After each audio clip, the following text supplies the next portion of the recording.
Bom, agora eu vou te contar sobre a mula sem cabeça. Mas de novo, isso não aconteceu comigo. Tá vendo? Você não pode me chamar de mentiroso. A maioria nem foi comigo, foi com conhecidos. Imagina se tivesse visto isso tudo. Teria ficado louco. Mas pelo menos eu estava no local. Não quando aconteceu, em outro horário. E sabe onde foi, meu filho? No cemitério, sim. Não poderia passar nessa vida sem trabalhar de coveiro. Pois é, até isso eu já fiz nessa vida. Quem me arrumou esse trabalho foi meu amigo caminhoneiro, quando ele estava fazendo um frete para as bandas de Minas Gerais, a serviço de uma prefeitura local. Ele soube que a prefeitura estava contratando um coveiro. Como sabia que eu estava parado, pediu ao prefeito para me ajudar. E lá fui eu, para mais um trabalho, um dos últimos antes de finalmente chegar aqui onde estou hoje. O cemitério ficava localizado próximo à praça da cidade. Tinha a praça principal, subindo o morro, o cemitério, e logo depois a igreja. Esse perfil de cidade pequena é tudo igual. Havia 2 coveiros no cemitério, um para o turno da noite e o outro para o turno do dia. Apesar de ser uma cidade pequena, o cemitério era bem grande, pois ficava em uma cidade que tinha fama de ter aparecido uma santa. Isso atraía muitos visitantes. As pessoas falecidas nas cidades vizinhas deixavam claro em vida que gostariam de ser enterradas naquele cemitério. Eu fiquei com o turno de dia. O Adão, o outro coveiro, com o turno da noite. E foi Adão que viu o que vou relatar para você. Ele disse que só contou isso para mim. Eu vi evidências durante o dia quando ele me mostrou. Quando cheguei para trabalhar, ele não estava no portão como sempre ficava. Entrei no cemitério e comecei a chamá-lo. Adão, Adão, cadê você? Depois de um tempo, ouço ele falando. Tô aqui, Chico, dentro do mausoléu. Era um mausoléu com um portão grosso de ferro fundido. O portão estava forçado para dentro. Sabe quando você fecha um portão e ele vai além da tranca? Ele estava além do trinco, uns 10 centímetros. Muito preso na parede. Algo bateu com tanta força que o portão de ferro fundido havia ficado preso de tal jeito que um homem sozinho não conseguia puxar ele de volta. Perguntei o que ele estava fazendo ali dentro, e ele desconversou e falou: me tira daqui, pelo amor de Deus, depois a gente conversa. Eu tentei puxar o portão, mas ele não se movia. Eu puxava de cá e Adão empurrava lá de dentro, e não mexia 1 centímetro. Fui à guarita e peguei uma marreta e uma corda usada para abaixar os caixões. Entreguei pelo vão do portão a marreta e amarrei a corda bem onde estava mais agarrado. Adão batia com toda a força e eu puxava a corda, até que finalmente consegui abrir o portão. Adão saiu num galope, jogou a marreta no chão e foi em direção à guarita. Pegou sua mochila onde guardava suas coisas e foi em direção à saída. E eu atrás, perguntando o que havia acontecido. Ele, assustado, baboseava algumas coisas sem sentido e ia saindo. Então ele falou: eu não trabalho mais aqui. Estou indo à igreja rezar e depois vou à prefeitura pedir conta. Eu perguntei o que estava acontecendo e ele não dizia nada. E foi andando, rua fora, em direção à igreja. Como havia um enterro programado para logo, não pude acompanhá-lo. No final da tarde, chegou um funcionário da prefeitura para me informar que Adão não trabalharia aquela noite, que ele pediu as contas e disse que teria que voltar para a cidade dele, pois seu filho estava doente. Perguntou se eu poderia dobrar esses dias até achar alguém para substituí-lo. Eu falei que tudo bem. Eu perguntei até quando Adão ficaria na cidade. O funcionário me informou que levaria de 1 a 2 dias para dar baixa na carteira dele, que pela afobação de Adão, ele deveria partir logo depois. Eu agradeci e disse que poderia contar comigo. Nos despedimos e fui ajeitar as coisas para o funeral. À tarde, como não tinha nenhum funeral marcado, liguei para a prefeitura e disse que precisaria ir em casa buscar algumas coisas para passar a noite. No caminho, passei em frente onde Adão morava. Era uma pequena pousada. Bati palmas e ele atendeu. Estava um pouco estranho. Convidou-me para entrar. Assim que passei pela porta, ele a fechou e colocou uma madeira enorme na porta. Ele havia colocado reforçadores nas portas e janelas. Pediu para sentar-se à mesa e foi passar um café. Voltou e me entregou um café fresquinho e gostoso passado no coador de pano.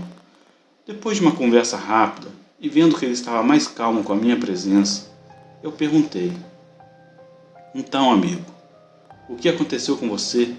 Como ficou preso dentro do mausoléu daquele jeito? O que te aconteceu que você pediu conta do serviço?" Ele então respondeu: "Chico, acho melhor deixar isso para lá. Não quero ser chamado de louco. Ninguém acreditaria em mim mesmo." Naquele momento eu já pensei: tem coisa sobrenatural aí. Quem já passou por isso sabe como é de longe.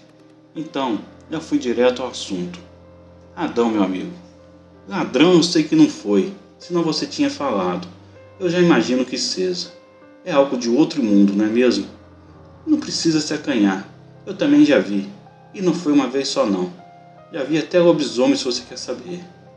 E eu adoro ouvir essas histórias. Pode desembuchar que eu estou te esperando." Pronto. Agora, se eu tivesse enganado e ele não tivesse visto nada daquilo, quem seria o louco era eu. Mas ele abaixou a cabeça e disse: "Pois é, Chico. Eu vi algo de outro mundo sim. Algo que nunca vou esquecer." "Conte-me, meu amigo. Não é bom guardar essas coisas." Ele deu uma colada no café e disse: "Vou lhe contar, Chico. Foi o seguinte. Te rendi aquele dia, certo? Deixei minha mochila na guarita e fui ver sobre aquela torneira que você me disse que estava pingando. Fiquei lá um tempo, trocando a carrapeta da torneira que estava estourada. Logo depois, fui lavar o mausoléu que estava enterrado a família Barros. Lavei tudo direitinho. Passei um pano no portão de ferro fundido e limpei a imagem de Santa Efigênia. Terminei tudo e voltei para a guarita fazer um café e arrumar as coisas. Mais tarde, fiquei assistindo TV, sentado na guarita. Estava uma lua cheia típica de quaresma. Clareava tudo. Por volta das 9:30 da noite, fui fazer minha ronda. Estava tudo normal dentro do cemitério. Quando estava retornando, vi uma mocinha saindo da igreja e vindo em direção ao cemitério. Chamou minha atenção que ela estava chorando. Perguntei a ela o porquê dela estar chorando. Ela me respondeu com uma fúria no olhar que eu nunca havia visto. Ela disse: "Aquele maldito, ele tirou minha pureza e disse que não pode me assumir. Ele disse que largaria tudo para ficar comigo e agora me mandou nunca mais procurá-lo. Aquele padre maldito. Se ele não ficar comigo, eu seria amaldiçoada para sempre." Perguntei se ela queria entrar para se acalmar e ela, toda louca, disse que homens são todos iguais, que eu queria me aproveitar dela também, e saiu disparada em direção à mata fechada na frente do cemitério.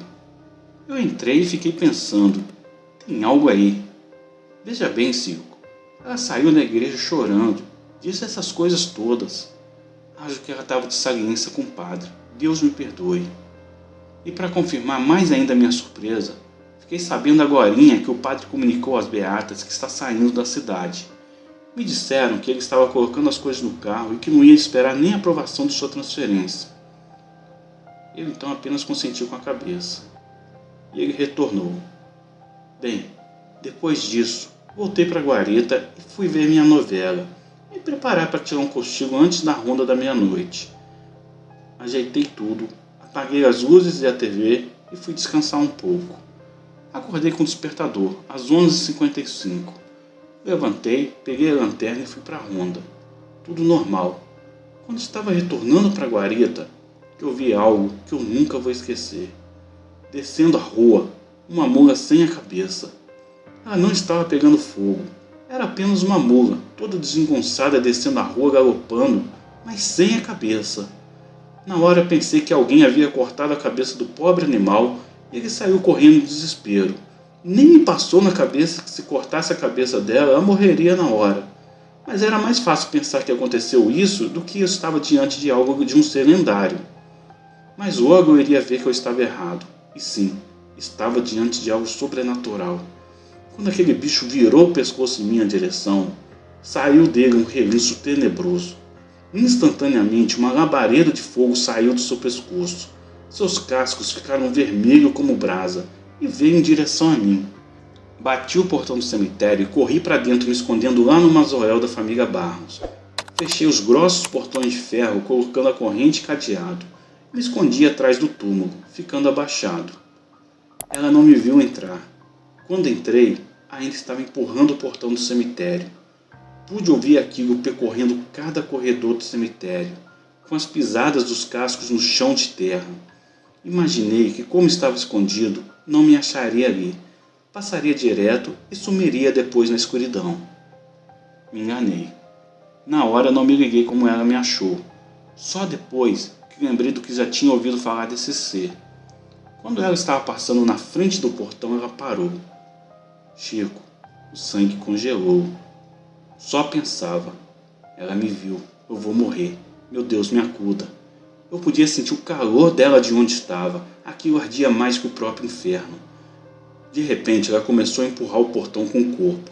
Eu podia ver ela pelo reflexo de um porta-retrato que estava logo à frente. Não conseguindo entrar, ela virou de costas e começou a dar coices violentos no portão. E começou a relinchar e gritar, tudo ao mesmo tempo. Era desesperador. Por ser um portão de ferro fundido, estava aguentando muito bem, mas uma hora ou outra ia ceder e aquele ser entraria ali. Eu comecei a rezar, rezei com muita fé. Assim que comecei a rezar, na cabeça as histórias que minha avózinha me contava. Ela vivia contando pra gente sobre essas coisas.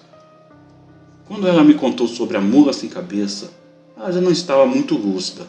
Falava que açúcar era feito de vidro, que café era sangue de boi e por aí vai. Foi graças às histórias que estou vivo. Me arrependo de chamá-la de velha doida. Mas naquele desespero, não custava tentar.